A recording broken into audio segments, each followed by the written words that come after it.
I love kind of the way you started all this, which was as marketers, we don't market ourselves internally, but you could look at as the rest of the C-suite and all the whole sales department, right? The customer success department, people that work for us in our marketing department, the go-to-market teams, they are all our internal customers.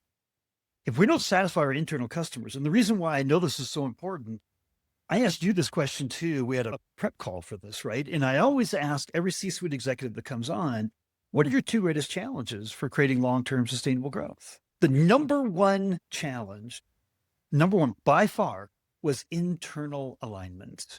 We just interfacing as different departments and all having a unique and well thought out and articulated plan that we all know we're all traveling on.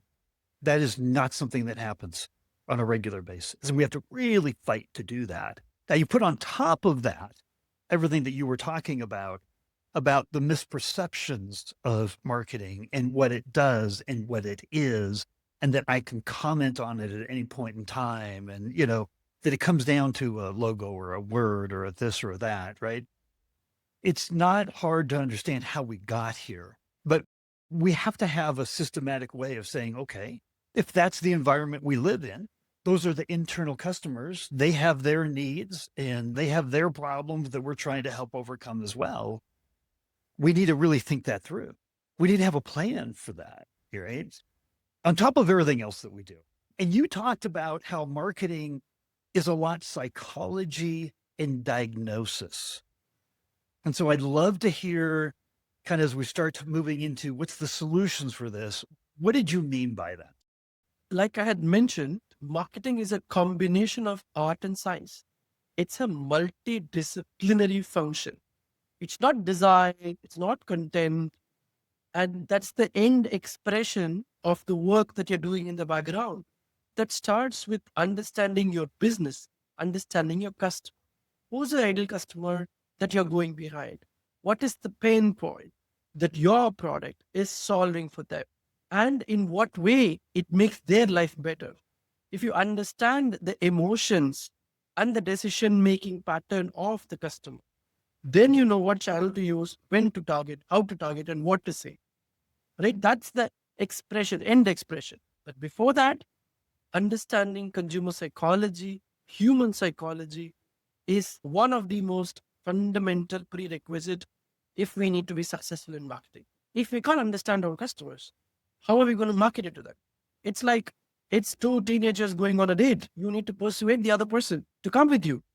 Correct? So this is mass persuasion that we need to do with our customers by understanding their behavior, their likes, their dislikes, and then position yourself in such a way that they will start noticing you. They will start developing trust over the period of time. Then they will buy you. In the first handshake, they're not going to buy from you, right?